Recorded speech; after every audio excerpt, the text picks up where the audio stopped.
we will proceed now to the next topic, which is the Bible as a divine book. Okay? So kanina medyo hindi nga madali, mahirap maintindihan based on these ground rules, no, the 6 ground rules na meron tayo to understand it. However, dito sa divine book, no, as a divine book, we will see the different side of understanding the Bible. Kasi since this is the Word of God, of course, there's a direct touch from the Lord Jesus Christ, from our God, no, ang pagka-understand natin sa Bibliyang ito. So again nga sabi, we are focusing here in hermeneutics, okay? Principles, theories, but recipe. Sabi, kung hindi nga tama ang recipe, magiging mali ang ihahain natin na pagkain. Okay? So dapat tama ang recipe. Okay? So first things first, recipe talaga. Review natin recipe. Pinaka-importante na kalakip ng recipe are the ingredients. Okay? Measurements ng mga ingredients dapat tama. Ganito lahat. Ang klase, meron pa. Sino ba to? Si Kuya Lexter, si Kuya Jack, hindi na nagluluto na hindi branded yung mga recipe ingredient. Okay? No? So, pag gata, ayaw bumili ng gata. Pag hindi, Maggi. Yung ganon. Di ba? Di ba? Di ba? Oo. Pag bibili ng creamer ng kape, hindi bibili kapag hindi. Coffee Mate. Ayun. Di ba?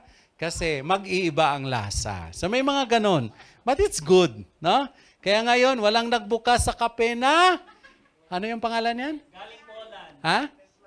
Nestline. Kasi ang hinahanap, Nescafe. Ayun. Di ba? Nag-try tayo ng Nestline.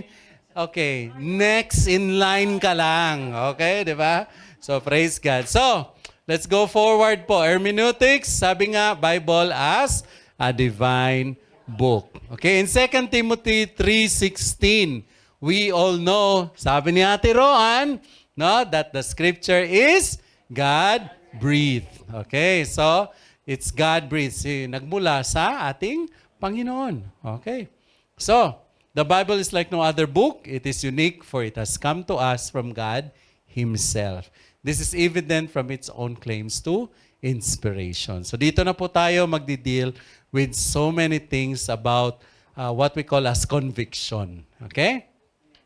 So God-breathed or the outbreathing of God, it says, though human writers were used by God to record the scriptures, using their own styles of diction and expressing their own personalities, their words were the outbreathing of God.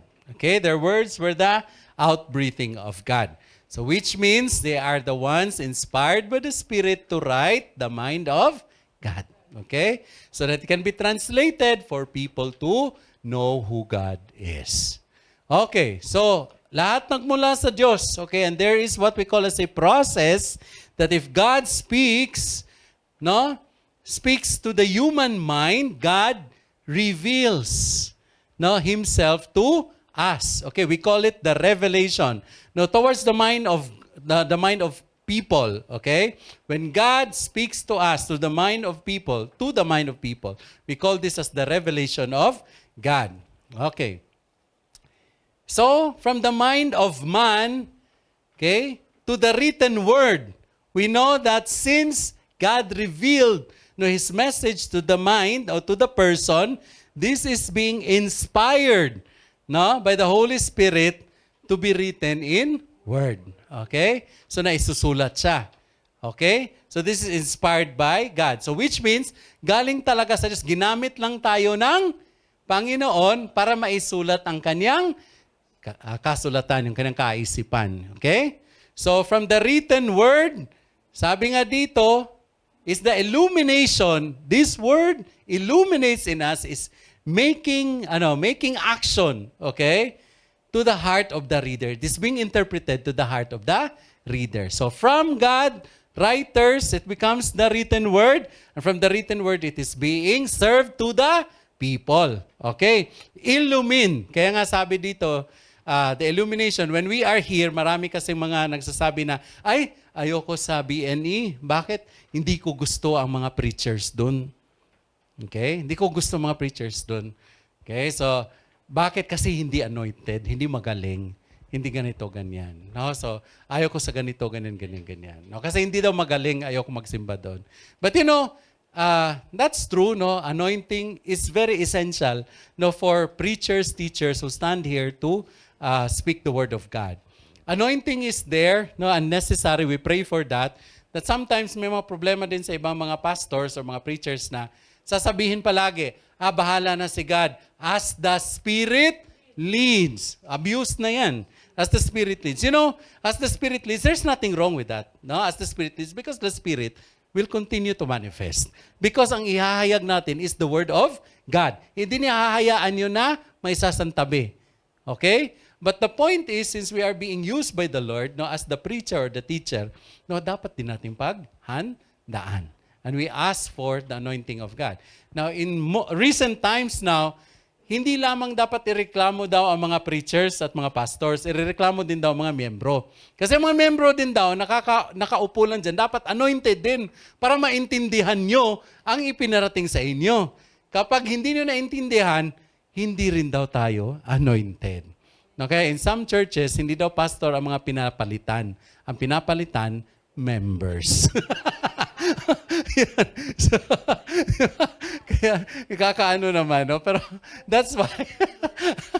Okay, so, kaya nga, yung sinabi na example ni Pastor Julius kanina, pag may bumalik na umalis ng BNE, we have to embrace them and welcome them.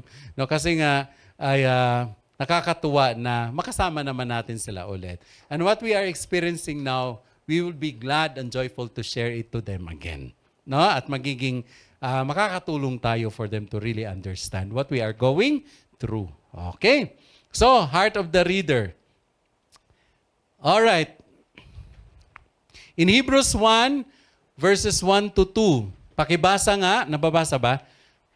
In the past, God spoke to our forefathers through the prophets at many times and in various ways. But in these last days, He has spoken to us by His Son, whom He appointed heir of all things, and through whom He made the universe. Amen. Praise God. Hebrews 1, 1 to 2, God spoke. Okay? Let's look into these things. God spoke in the past at many times, various ways. We're speaking about revelation. Okay? It comes from the Lord. Okay? And He wants to speak His mind and reveal Himself in so many ways. He did it in the past. He did it so many times using various ways. Even the prophets. Ang daming prophets before, di ba? Daming instances na ipinarating sa atin in the old times, no, in the Old Testament, that God is existent. Okay? Even time immemorial. Okay? The revelation of God. He even used prophets. Okay? To make sure everybody knows that there is God, that He is alive. Okay? That's the revelation. In Hebrew, inspiration naman in 2 Timothy 3:16, 17, ang sabi dito, all scripture is inspired by God and profitable for teaching, for reproofing, for correction, for training in righteousness, that the man of God may be adequate, equipped for every good work. Equipped for every good work. So, let us try to understand that all scripture is inspired by God. How? How come na naging inspired siya? So, we will deal with that in a short while. Okay. Blank is the supernatural work of the Holy Spirit whereby He guided and superintended the writers of scriptures so that what they wrote is the Word of God. Answer is revelation. Okay? Revelation is the supernatural work of the Holy Spirit whereby He guided and superintended the writers of scripture so that what they wrote is the Word of God. Okay. This breathing into the writings or superintending over the writings was an act both inspiration and illumination. Okay? This breathing into the writings or superintending over the writings was an act both inspiration and illumination. So which means this is a verbal thing that is being guided by the Holy Spirit, no, with the choices of words and this cannot be separated from the thoughts. So ibig sabihin po, ito talaga lahat po, coordinated dito. No, lahat magkakatugma-tugma. From the mind of God, no, to the mind of man, written, no, into a written word and being exposed to people through illumination. No, it went through revelation, inspiration, and illumination. Okay. The importance of inspiration. In Luke 1, verse 1 to 4. Okay? So if you are going to look into Luke 1, verse 1 to 4, pakitignan po natin, Luke 1, verse 1 to 4. Hindi ko po sinulat yan. Okay, in Luke, verse 1, chapter 1, 1 to 4. So many have undertaken to draw up an account of the things that have been fulfilled among us, just as they were handed down to us by those who from the first were eyewitnesses and servants of the Lord. Therefore, since I myself have carefully investigated everything from the beginning, it seemed good also to me to write an orderly account for you, most excellent Theophilus, so that you may know the certainty of the things you have been taught. So which means if you are going to look into these verses, you will see eyewitnesses and servants of the word, carefully investigated, which means all of these things are based on facts, correct? So they are based on facts. So one may have inspiration through evidences. Okay? One may have inspiration through evidences. We have already seen how Luke carefully checked into facts. Okay? Facts concerning the life of Christ and was then led to write on paper. Of course, these facts led them to write everything about what the Holy Spirit has revealed unto them. Okay. The second importance, one may have facts, life of Christ, and they write it on paper. The second importance of inspiration, we take it from 1 Peter 1:11. Okay. One may have inspiration through obedience. Okay? One may have inspiration through obedience. Peter tells us the Old Testament prophets did not understand everything. Did not understand. Okay, sa pagkakataong ito, tatanungin natin ang bawat sarili natin. Kapag hindi mo naintindihan, susundin mo ba? Hindi, di ba?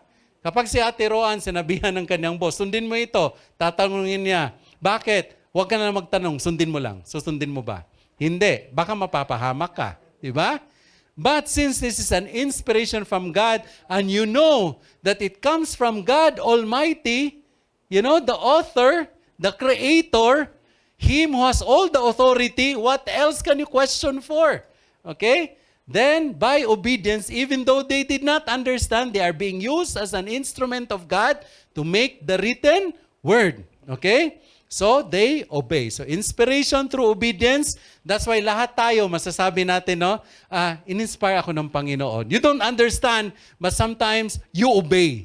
No? And literally, masasabi po natin na the Lord, God works in our lives. Okay? For us to understand His words and the Bible. Okay? His writings. Okay. Illumination in John 16:13, but when He, the Spirit of truth, comes, He will guide you in all truth. And in 2 Timothy 2:7, ang sabi dyan, reflect on what I am saying, for the Lord will give you insight into all this. So ibig sabihin po mga kapatid, illumination, the Spirit of truth, which means what are being exposed to us will always be the truth. But the truth will only be found if we are going to search for it and study about it, and deal with it, delve with it deeper, so we would be able to understand, get it, properly, kung anong gustong iparating sa atin ng Panginoon. Sabi nga, reflect on what I am saying. Okay? The Lord will give you insight in all of this. That's why it is very proper, and particular, that when we read the Bible, always us, kaming mga pastors ninyo or mga leaders, we always say, pray before reading the Bible. Because you will be inspired by the Lord to understand kung anong gusto mong matutunan sa pagbabasa natin. Okay? So we always ask the guidance of the Lord, the Holy Spirit. Alright. In Corinthians 2:14 to 15 naman, the man without the Spirit does not accept the things that come from the Spirit of God, for they are foolishness to him, and he cannot understand them because they are spiritually discerned. So ibig sabihin po, kung tayo din po ay hindi talaga nasa sa Diyos, ay hindi rin po natin tatanggapin ang mga salita ng Panginoon because we are not in the Spirit of God. Okay? So that's why ito ang sinasabi na example kanina na somehow, if we speak about the Word of God, we should have that anointing.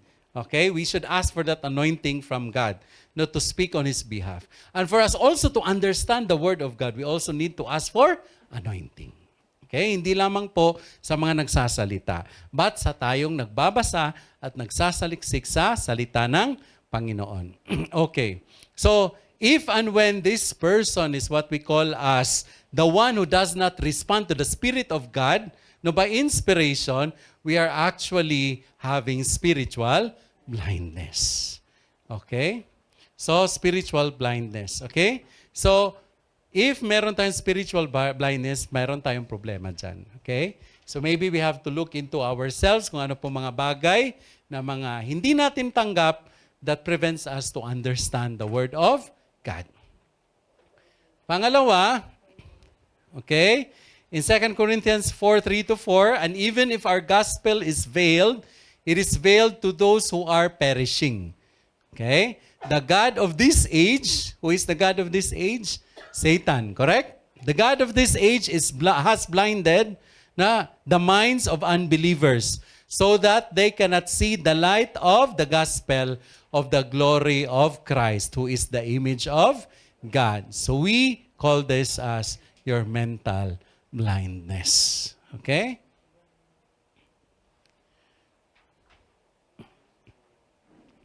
Now, so the ground rules, as we say, being exposed to us to understand the book, okay, the Bible, as a human book, we have 6 ground rules exposed to us readily. It can be utilized by any other book. As we say, the process of understanding or interpretation. So it refers to the Bible as the human book, and there are 6 rules.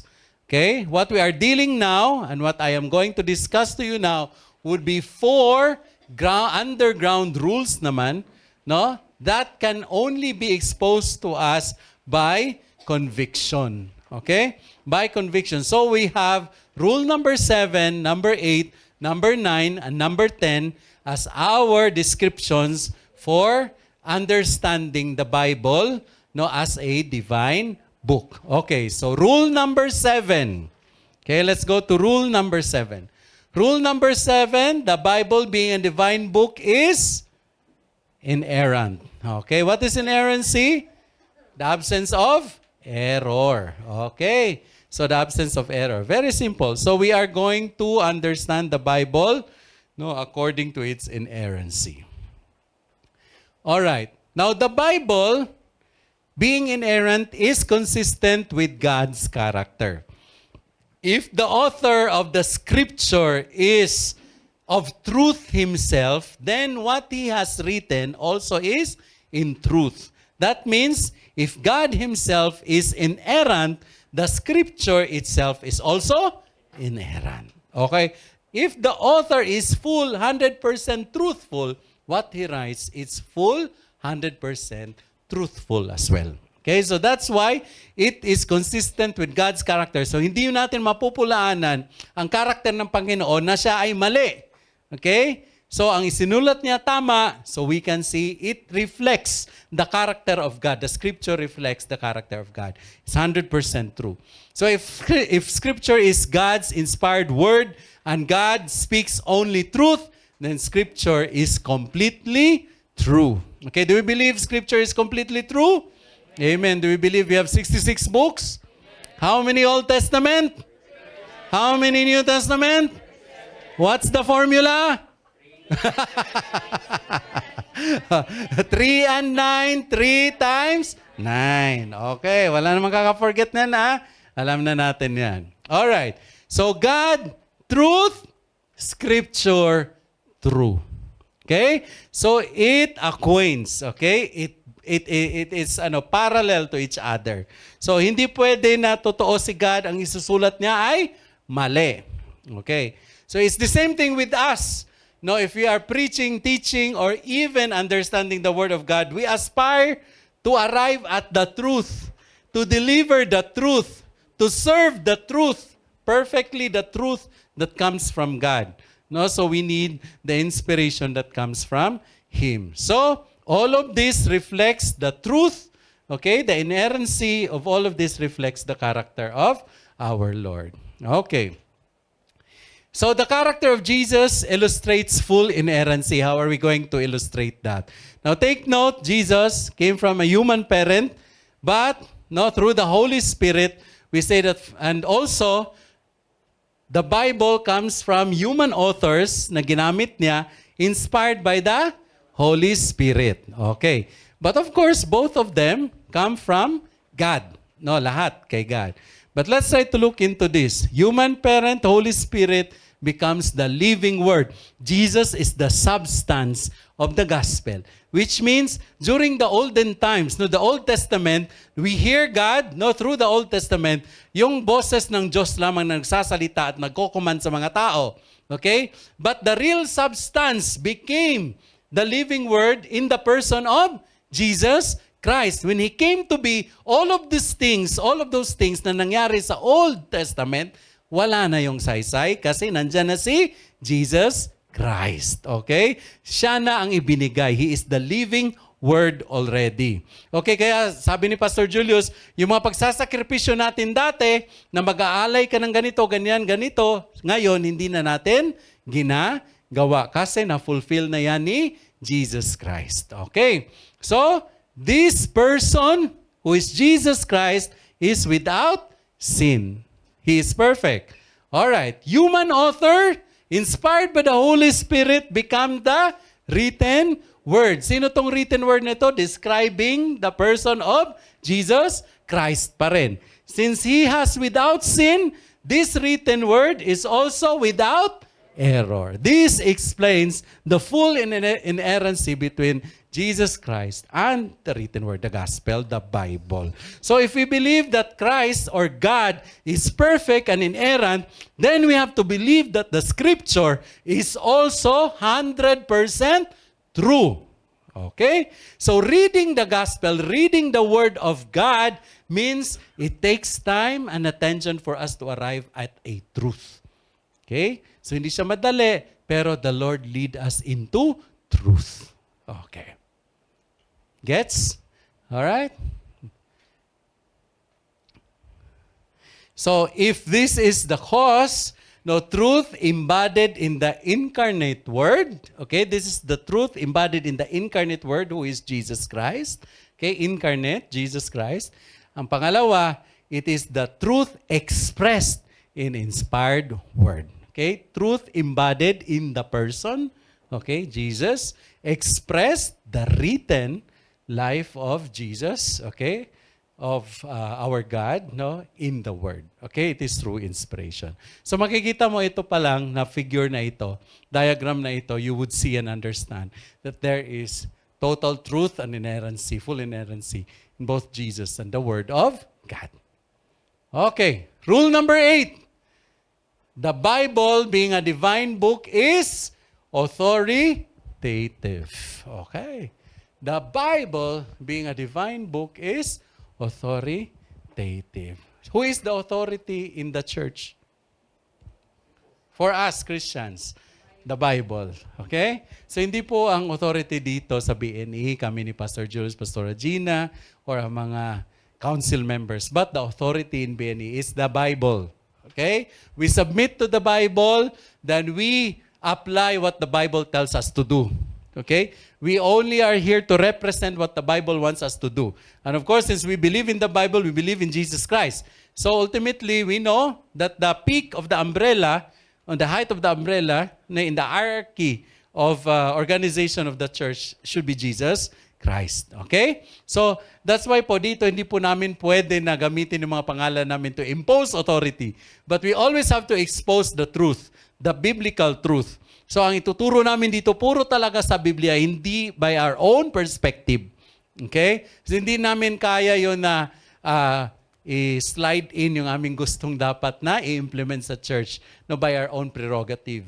But we have to really follow 100% kung ano nasa Biblia. That's why even us, no, na mga pastors na nagsasalita dito, we don't know everything. Baka may sa inyo pa na mas magaling magbasa at magsaliksik, then you know the meaning. We are always open to have corrections coming from you. All right? Okay. So, authoritative. No, unlike sa Katoliko, ang pinakataas nila is si Pope, 'di ba? Kahit anong sabihin ni Pope, magiging talaga 'yan, rule, no? Magiging doktrina. Lalo na ex cathedra. Ex cathedra. Pag ex cathedra, ibig sabihin yan, when he sits on the chair outside the St. Peter's Square, okay? Pag umupo siya dyan at nagsabi siya ng isang bagay na gusto nang ipagawa sa lahat, it automatically becomes a doctrine sa kanila. So, ang pinaka-authority ng Katoliko is Pope, pangalawa is tradition, pangatlo lang ang Biblia. Okay? So, Pope, tradition, and Biblia. That's why hindi mo mababali ang sitwasyon or yung standpoint ng mga Catholic in terms of their affinity towards the Pope and the traditions. Sinusunod talaga nila. Pagbabanatan mo ng Biblia, naniniwala sila sa Biblia, but it's only their third priority in terms of authority. Kaya babalik pa rin sila sa Pope and the tradition. Ito na ang nakagawian. So mahirap talaga. But we, professing and faithful Christians, we believe in the 66 books of the Bible. So we are Bible-governed, Scripture-governed. Jesus is our authority. Not Pastor Mike, not Pastor Julius, not Pastor Gina, not anybody else. Okay, so by authority. The Bible, number 9. Okay, the Bible being a divine book has unity. Okay, the Bible being a divine book has unity. Okay.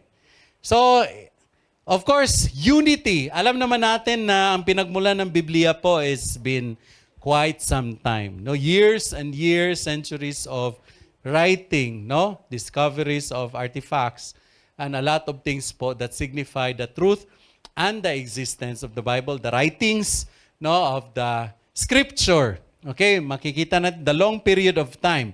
Sabi nga, from Genesis to Revelation, there is a period of time that we were actually trying to pinagkukumpuni-kumpuni natin lahat ng mga sulat, okay, for us to be able to come up with the Scripture and the Bible. Okay, so ito ang timeline. From between Malachi towards Matthew, di ba alam natin meron tayong tinatawag na silent years. And how many years was that?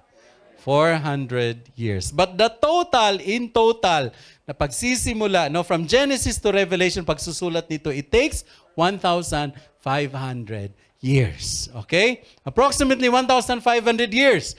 Okay, wala akong alam. Ilang years ba isinulat ang Quran? Okay? So, we see ang Biblia, ang pinakamatagal talaga na from time immemorial, sabi natin, during the time of Genesis, talagang isinulat yan. No? 1,500 years. Remember? Ang daming nagsulat niyan. No? So, ang daming nagsulat. Now, 1,500 years, that's the duration of time that the Bible has been written. Now, in different geographical places, there are 3 different geographical places. The Bible, the Scripture, yung mga dating mga sulat pa na didiscover siya from Africa, Europe, and Asia. Nagkalat yun, okay? Sa big 3 continents na isusulat ang Scripture. Ang Quran, I think, nasusulat lang dito sa Saudi Arabia. Ang Buddhism and Hindu sa India lang. Okay? Pero ang Biblia, all these 3 continents. And the authors din, ng sabi natin ng Quran is only Muhammad himself and his disciples during the time that Muhammad was alive. And the same thing with Buddha. Okay? So in Hinduism. So hindi po talaga kagaya ng Biblia na tuloy-tuloy ang pagsusulat, pagdidiscover ng lahat ng mga kasulatan na ito from different parts or regions all over the world. Okay? So Asia, Europe, and Africa. Okay. The different writers with different occupations. Okay, how many writers? 40 writers. Iba-iba ang kanilang mga trabaho, hindi lang mga apostles. Okay? So iba-ibang mga tao sila, no? Iba-ibang klaseng trabaho ang in-inspire ni Lord. Ang nakakatuwa dito, nagkatugma-tugma lahat, which means all scripture has been united. Okay? Wala pong contradiction sa isa't isa. Nagko-complement siya sa bawat pagkakasulat. So imagine 40 writers without meeting each other. Hindi ganito, kagaya nito na side by side. Sige, we'll start writing. Ano sinulat mo? Okay. Ganito. And remember, no, mahirap. Iba-ibang region. Asia, Africa, and Europe. Okay, paano magkakatugma yun? If they are not inspired by the Holy Spirit. Okay? So nakakatuwa po talaga, no? We're not going to deal with who they are, but we can provide you the names sooner or later in exegesis po. Okay? However, no, sabi nga dito, there are different styles, forms, and purposes of writing. There were 15. Ang sinulat ko dyan, nakikita niyo yung literary writings natin, poetry, apocalyptic, okay, 15 writings. And they are written in different languages, major 3 languages, the Aramaic, the Hebrew, and Greek. Okay? So, 3. So, pinaghimay-himay yan para sa ngayon, maintindihan natin, it is now translated into English. Okay, para maintindihan po natin. At ang dami ng mga versions and translations ng Biblia. Okay, however, despite the fact na maraming version, maraming translation, but the Bible itself, no, the writings of the Bible, they are united. Okay, they come in unity. Okay. We say the Bible has unity. The Bible will not contradict itself. So out from these expositions na sinabi natin sa bawat isa, no, na isinulat sa iba-ibang regions or continents, no, ng iba-ibang mga tao inspired by the Holy Spirit, iba-iba ang kanilang mga occupations, but they do not contradict itself. No, the Bible, the Scripture itself did not contradict, but it complements. No, it gives us the truth, the meaning of what we need to understand. Okay. So in Matthew 20:29 to 30, sabi dito, as Jesus and His disciples were leaving Jericho, a large crowd followed Him. Now, I would like to, as one of the examples of Dr. Roy, sabi na there are contradictions na makikita natin sa Biblia na at a first glance, ay masasabi mo na mali ito. Mayroong contradiction. But if you are going to delve within deeper at makikita natin na nag-aaral tayo, titignan natin ito, hindi pala ito contradiction. But we just need to discover, we just need to study more, no, and check on it. In Matthew 20:29, sabi, as Jesus' disciples were leaving Jericho, a large crowd followed Him, leaving Jericho. Okay? 2 blind men were sitting by the roadside, and when they heard that Jesus was going by, they shouted, Lord, Son of David, have mercy on us. 2 blind men. Okay? However, according to Dr. Luke or Luke, okay, ang sinulat ni Luke is this, as Jesus approached Jericho, a blind man, okay, was sitting. So you can see the difference. Kang Matthew, anong sinabi ni Matthew? Okay? Leaving, umalis. Okay? Ilang bulag? 2. Pero pagdating kay Luke, ang sinabi, approach. 1. Okay? So, yan, Pastor, sagutin mo yan. Okay? Bakit ganun? Okay? Now, you know, during the time, no, of Jericho, di ba, nasira yung Jericho. There was no contradiction actually. Okay? No, during that time na sinira ang Jericho, sabi hindi na dapat i-rebuild yun in that place. Okay? But if you look into historical facts, no, they built another Jericho. Okay? Another Jericho, not in that place. Okay? But they built it in another place. That's why masasabi natin according to the description, the narrative of Matthew, umalis si Jesus. It's either Jesus was from the old Jericho, okay? Na umalis siya, okay? Umalis siya papuntang New Jericho. Na pagdating kay Luke naman, dinescribe niya ang pagdating ni Jesus sa bagong Jericho. Okay. So ang sabi, bakit blind man, isa, sa kanya, sa dalawa? Ang concern ni Matthew, dalawa ang sinulat niya. Pero kay Luke, ang concern lang niya, yung isa. So magkaiba sila does not even mean na nagko-contradict siya because ang concern ni Matthew, ang nakita niya yung dalawa. Ang nakita naman ni Luke, para sa kanya, yung isa lang siya na concern. So there's no contradiction on that, actually. Okay? So, that's how we are going to check into how these people write. Okay? So, if you are going to deal with it, chinek ko kung meron bang bagong Jericho. Yes, there was a new Jericho after the destruction of the old Jericho. Okay? So, the old Jericho, the name of the old Jericho was, ano yung name nun? Very old?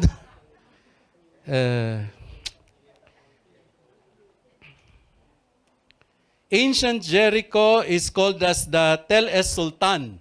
Okay? The archaeological site of ancient Jericho is known as Tel Es Sultan. No, its excavation of the site has revealed multiple layers of settlements dating back around 10,000 BC. Okay? So, praise God po. So, ganun pala yung pagkakaintindi. Mismo ako, nung mabasa, sabi ko, meron palang ganun, ganyan. So, you will not be able to expect these things being revealed to you until you are reading. Okay? And you start questioning. Kasi pag nag-read ka lang, passing lang, hindi mo na, binalikan, hindi mo talaga maintindihan. Hindi natin maintindihan. And when somebody comes na nagbasa at tanungin, Ate Ima, bakit ganito? Ito nabasa ko. Ay, hindi ko nabasa yan. Wala na tayo, di ba? So, for us, we have to really study more and check more. So, wala po dyan, wala pong contradiction. But it has unity. Okay. Because the Bible contains unity, its obscure and secondary passages are to be interpreted in light of clear and primary passages. So which means, no, we don't have to look into things that will contradict in arbitration, but we have to deal with ourselves on things that would lead us to a clear description and analysis of the passage. Okay? So it has to be interpreted according to the clear and primary passages. All right, the Bible often interprets itself. Okay? So sabi nga, magbasa lang tayo kasi yung question natin na atin pong nakuha during the reading from Matthew, nasasagot pala pag nabasa na natin si Luke. Okay? Or yung mga questions natin kay Luke, nasasagot pala kay Mark. Okay? So, magbasa lang muna tayo because the Bible will provide us the answers. The only thing is advance yung mga utak natin. So, let's just try to finish everything, then question yung mga bagay na hindi klaro sa atin if in case tapos na tayong magbasa. Okay? So, in context, di ba, you have to consider always that we read according to context. All right. Accepting the unity of the Bible also means that we should acknowledge what is called the progress of revelation. What do you mean by progress of revelation? God Himself did not reveal at an instant. Okay? Di ba si God hindi naman biglang, I am here. Diretsong ganun. Hindi. No, He used a lot of situations. Sabi from the Old Testament, no, boses na narinig natin until the time that He has given us Jesus Christ, who is the complete revelation of His image. Correct? Na ipinakita na niya na ito, ako. Okay? So which means progressively. Hindi siya kaagad-agad. So by the presence of Jesus Christ, He has revealed Himself. Now on Revelation itself, this is the second coming of Jesus. That's why we are being told to prepare. Okay? To prepare for the second coming of Jesus Christ. Okay? Rule number 10. Okay? The last rule is the Bible being a divine book has mystery. Okay? Mystery. The Bible as a divine book has mystery. Okay, mystery nga. Hindi ko ma-explain. Joke. Hindi sila natawa. Okay. Ayun, natawa na sila. Yun lang pala. Amen po. Of course, no, there is mystery in the prophecy, correct? There is mystery in miracles. There is mystery in doctrine. So, ibig sabihin lahat ng mga bagay na ito, sabi matalinghaga, may mga bagay na hindi natin agad na iintindihan, but we have to really study more, study deeper, no? We have to really deal with things, a lot of things for us to be definitely capable of understanding and interpreting the Bible, understanding the Bible in terms. All right. So the Bible, in summary, accepting the divine nature of the Bible means we acknowledge the four principles, okay? The ground rules as a divine book, which is inerrancy, authority, unity, and mystery. Okay, palakpakan natin si Lord. So praise God. So the Bible, number 1, pakibasa nga for the 6 ground rules. Number 1, understand God's Word grammatically. Number 2, Number 3, Number 4, Number 5, Number 6. So ito ha, don't forget this. As a human book, don't disregard this. When you read the Bible, go for Bible studies, your personal studies.